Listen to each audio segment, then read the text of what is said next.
ओम शांति। आज 25 जून 2021 की साकार मुरली से वरदान है। देह के भान को अर्पण कर समर्पण होने वाले योग युक्त बंधन मुक्त भव। जो देह अभिमान को अर्पण करता है उनका हर कदम दर्पण बन जाता है। जैसे कोई चीज अर्पण की जाती है तो वह अर्पण की हुई चीज अपनी नहीं समझी जाती। तो देह के भान को भी अर्पण करने से जब अपनापन मिट जाता है तो लगाव भी मिट जाता है। उन्हें ही संपूर्ण समर्पण कहा जाता है।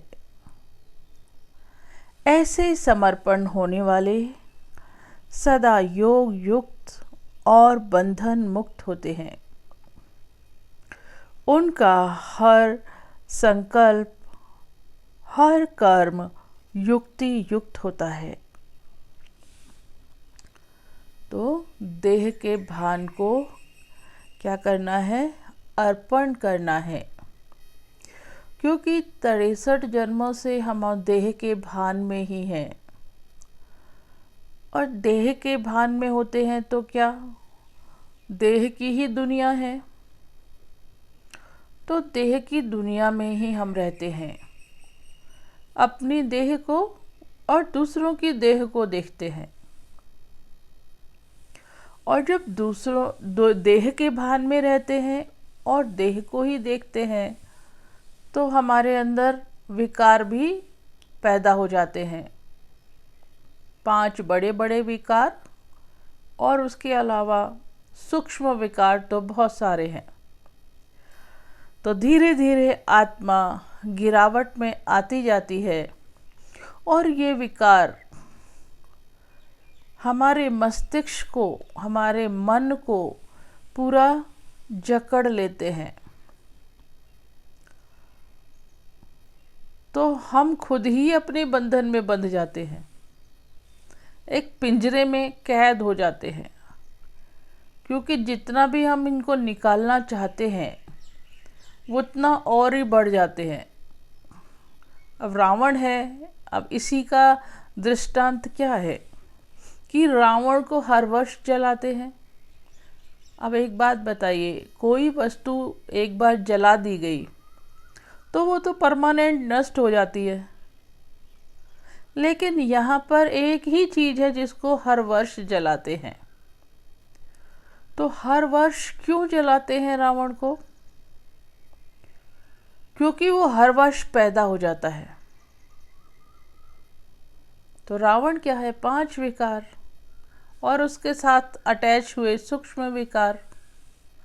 तो वो सब फिर क्या हर वर्ष वो हम देह के भान में हैं तो छोड़ते थोड़ी हैं, फिर पैदा हो जाते हैं और हर वर्ष रावण को और ही बड़ा दिखाते हैं। मीन्स विकार बढ़ते ही जा रहे हैं और कलयुग के अंत में वो हम आत्माओं को ऐसे हमारे मन को ऐसे जकड़ लेते हैं कि आत्मा वशीभूत हो जाती है। चाह कर भी उससे निकल नहीं पाती। तो आज पूरी दुनिया की ये हालत किस लिए हुई? देह भान में आने के लिए, आने से ही हुई है। और इस बंधन को, इन विकारों को छुड़ाने के लिए हम मनुष्य, क्योंकि सभी देह भान में होते हैं तो सभी विकारों के वश हो जाते हैं। तो कोई ऐसा तो हो जो इस विकारों के से रहित हो, वही तो इनसे हमें निकालेगा ना। क्योंकि जितने भी मनुष्य हैं वो सब तो विकारों के अंदर हैं। देह भान में हैं तो विकारों में हैं। विकारों ने पूरा राज्य कर लिया। हमें ओवर पावर कर दिया। तो हम क्या है, तड़प रहे हैं, दुखी होते हैं, अशांत होते हैं, और इससे निकलने का रास्ता ही हमें नहीं मालूम कि हम कैसे। तो अंत में जब वो हमें बहुत दुख देने लगते हैं, तब हम भगवान को पुकारते हैं, परमात्मा को पुकारते हैं कि आओ और हमें लिबरेट करो। तो शिव बाबा आते हैं, क्योंकि भगवान ही पतित पावन है, वो ही इन विकारों से रहित है, मुक्त है, एवर एवर मुक्त। तो ऐसी ही शक्ति सभी को लिबरेट करेगी। तो इस परमात्मा को ही, क्योंकि वो तो निराकार है, सर्वदा निराकार है, तो वो विकारों के उसमें तो आते ही नहीं, इस चक्कर में नहीं आते, वो इस चक्कर से एवर दूर है। तो वही महाशक्ति हमें इन विकारों से लिबरेट करेगी। इसीलिए जब अंत समय में ये विकार अपनी चरम सीमा पर होते हैं और हम पूरी तरह से सभी जकड़ जाते हैं इन विकारों में, वो पूरा हम पर हावी हो जाते हैं, तब हम हाय हाय करते हैं, चिल्लाते हैं, अशांत होते हैं, दुखी होते हैं, इवन एक दूसरे को मरने मारने पर तैयार हो जाते हैं, एक दूसरे के दुश्मन हो जाते हैं हम। इस हद तक जब स्टेज आ जाती है, तब परमात्मा को स्वयं आना पड़ता है हमें इन विकारों से छुड़ाने के लिए, क्योंकि वो गाइड है, नॉलेजफुल है, लिबरेटर है। उसके अलावा हमें कोई लिबरेट नहीं कर सकता। हम खुद तो जानते ही नहीं हैं। जब हम खुद ही पिंजरे में हैं, तो पिंजरे से बाहर कैसे निकलेंगे? कोई जो पिंजरे से बाहर होगा वही तो निकालेगा हमें। तो इसलिए स्वयं परमात्मा को इस सृष्टि पर आकर हम आत्माओं को रास्ता बताते हैं। पहले वो हमें समझाते हैं कि हम इस देह भान में कैसे आए, फिर वो हमें युक्ति बताते हैं, तरीका बताते हैं कि हम कैसे इनसे लिबरेट हों। फिर भी हम नहीं हो सकते, तो वो हमारे अंदर नॉलेज भरते हैं, पहले नॉलेज देते हैं कि बच्चे तुम कैसे विकारों के वश हो गए, अब कैसे तुम्हें निकलना है। फिर भी मुश्किल होता है हमारे लिए, तो वो हमारे अंदर शक्ति भरते हैं, तब हम धीरे धीरे इन विकारों से अपने आप को लिबरेट करते हैं। लेकिन बाकी दुनिया तो अभी भी विकारों के वश है। तो परमात्मा को ही सारी युक्ति है कि कैसे मैं इन सब मनुष्य आत्माओं को इन विकारों से लिबरेट करूँगा। तो वो लिबरेटर गाइड बनकर आता है और हमें इन विकारों से, इस देह भान से निकलने की युक्ति बताते हैं। तो ये है, देह भान को अर्पण करना है। तो जब अर्पण करेंगे तभी उससे अपनापन मिटेगा।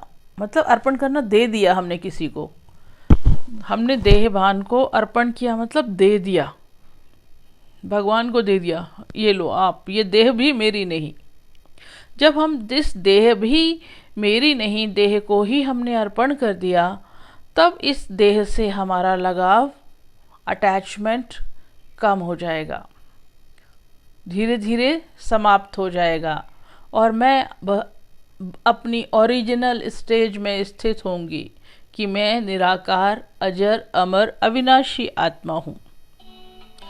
तो इसको ही क्या कहा जाता है? संपूर्ण समर्पण।